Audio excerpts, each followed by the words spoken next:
ഏറ്റവും ബുദ്ധിമുട്ടുണ്ടായിരുന്ന കുടിവെള്ള പദ്ധതിക്ക് അഡീഷണലായിട്ട് കിണറും ഇപ്പോൾ മോട്ടോർ എല്ലാം റെഡിയാക്കി വെള്ളം അടിക്കാൻ പാകത്തിന് സജ്ജമാക്കിയിട്ടുണ്ട്. അതുപോലെ കൃഷിഭവനിൽ നിന്ന് കിട്ടുന്ന ആനുകൂല്യങ്ങൾ അതാത് കൃഷിക്കാരൻ്റെ വീട്ടിൽ കൃത്യമായി എത്തിക്കാനും മറ്റ് ക്ഷേമങ്ങൾ അന്വേഷിക്കാനും എന്താവശ്യങ്ങൾക്ക് ഓടിയെത്താനും പ്രിയ സന്തോഷ് വളരെ നല്ല രീതിയിൽ കഴിഞ്ഞ 10 വർഷത്തെ മെമ്പർ നിലയിൽ മുന്നോട്ട് പോവുകയാണ്. നമസ്കാരം. ഇടത് വലത് മുന്നണികളെ പിന്തള്ളി 2 വട്ടം വാരപ്പെട്ടി പഞ്ചായത്ത് അംഗമായ പ്രിയ സന്തോഷ് NDA മുന്നണിയിൽ അടുത്ത അംഗത്തിന് തയ്യാറെടുക്കുന്നു. ജന്മം കൊണ്ടും കർമ്മം കൊണ്ടും വാരപ്പെട്ടി സ്വദേശിയാണ് പ്രിയ സന്തോഷ്. കഴിഞ്ഞ 25 വർഷമായി സാമ്പത്തിക ശാസ്ത്രാധ്യാപികയായി വർക്ക് ചെയ്യുന്നു. 2010 ജനപ്രതിനിധിയായി വന്നതിന് ശേഷം പൊതുപ്രവർത്തനം തൻ്റെ ജീവിതത്തിൻ്റെ ഭാഗമാണ് എന്ന് മനസ്സിലാക്കി. വാർഡിൻ്റെ സമസ്ത മേഖലകളിലും വികസന പ്രവർത്തനങ്ങളിൽ പങ്കാളിയാവാറുണ്ട്.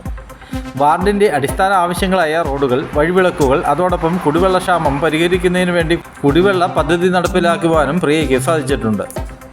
അംഗനവാടിക്ക് ആവശ്യമായ സ്ഥലം കണ്ടെത്തുന്നതിനും നിർമ്മാണ പ്രവർത്തനങ്ങൾ തുടങ്ങുന്നതിനും സാധിച്ചു. കേന്ദ്ര സംസ്ഥാന സർക്കാരുകളുടെ വിവിധ ക്ഷേമ പദ്ധതികൾ ജനങ്ങളിലേക്ക് എത്തിക്കുന്നതിന് വേണ്ടുന്ന നിരവധി ഇടപെടലുകൾ നടത്തി ഫലം കണ്ടു. എല്ലാ ക്ഷേമ പദ്ധതികളും ആനുകൂല്യങ്ങളും കക്ഷി രാഷ്ട്രീയ ജാതി മതഭേദം കൂടാതെ ജനങ്ങളിൽ എത്തിക്കുവാനായി ആത്മാർത്ഥമായി ശ്രമിക്കുകയും ആനുകൂല്യങ്ങൾ ജനങ്ങളിൽ എത്തിക്കുകയും ചെയ്തിട്ടുണ്ട്. ജനങ്ങൾ നൽകുന്ന സ്നേഹവും പിന്തുണയുമാണ് തൻ്റെ ശക്തിയെ. അതുകൊണ്ട് തന്നെ തികഞ്ഞ ആത്മവിശ്വാസത്തിലാണ് തെരഞ്ഞെടുപ്പിനെ നേരിടുന്നതെന്നും പ്രിയ സന്തോഷ് പറഞ്ഞു. ഞാൻ പ്രിയ സന്തോഷ്. ഞാൻ വാരപ്പെട്ടി ഗ്രാമപഞ്ചായത്തിലെ 10ാം വാർഡിൽ ദേശീയ ജനാധിപത്യ സഖ്യത്തിലെ ഭാരതീയ ജനതാ പാർട്ടിയുടെ സ്ഥാനാർത്ഥിയെ മത്സരിക്കുകയാണ്. കഴിഞ്ഞ 2 പ്രാവശ്യവും ഈ വാർഡിൽ നിന്ന് കക്ഷി രാഷ്ട്രീയ ജാതിമത ഭേദമന്യേ എല്ലാവരും എനിക്ക് തന്ന സപ്പോർട്ട്, ആ സപ്പോർട്ടാണ് 3ാം തവണയും ഇവിടെ മത്സരിക്കാനായിട്ട് എനിക്ക് നൽകിയ പ്രചോദനം. കഴിഞ്ഞ കാലങ്ങളിലെല്ലാം തന്നെ നമ്മുടെ വാർഡിലെ സർവോന്മുഖമായ വികസനത്തിന് എന്നാൽ കഴിയുന്ന രീതിയിൽ ഞാൻ പരമാവധി പരിശ്രമിച്ചിട്ടുണ്ട്.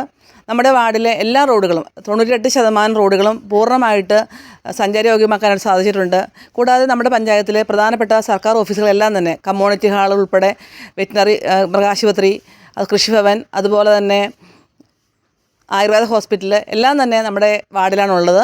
ആ സ്ഥാപനങ്ങളുടെ എല്ലാ വികസനത്തിനും അതുപോലെ അതിൻ്റെ തന്നെ അടിസ്ഥാന സൗകര്യങ്ങളുടെ വികസനത്തിനും മുൻകൈ എടുത്തുകൊണ്ട് പ്രവർത്തിക്കാനായിട്ട് സാധിച്ചിട്ടുണ്ട്. അതിന് സന്തോഷം എനിക്കുണ്ട്.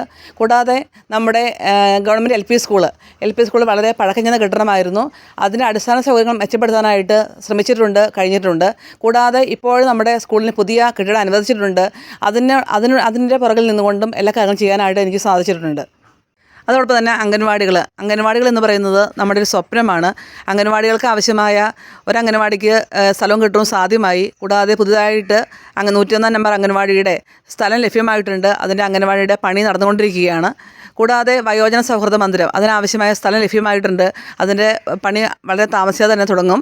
പിന്നെ നമ്മുടെ ഏറ്റവും വലിയ ഒരു അടിസ്ഥാന സൗകര്യം അല്ലെങ്കിൽ അടിസ്ഥാന ആവശ്യമാണ് കുടിവെള്ളം എന്ന് പറയുന്നത്. കുടിവെള്ള പദ്ധതിയുടെ പണി പൂർത്തിയായി അത് ജനങ്ങൾക്ക് വേണ്ടി സമർപ്പിക്കാനായിട്ടിരിക്കുകയാണ്. അപ്പോൾ അങ്ങനെ ജനങ്ങൾക്ക് ആവശ്യമായ എല്ലാ കാര്യങ്ങളും ചെയ്യാനായിട്ട് എനിക്ക് സാധിച്ചിട്ടുണ്ട്.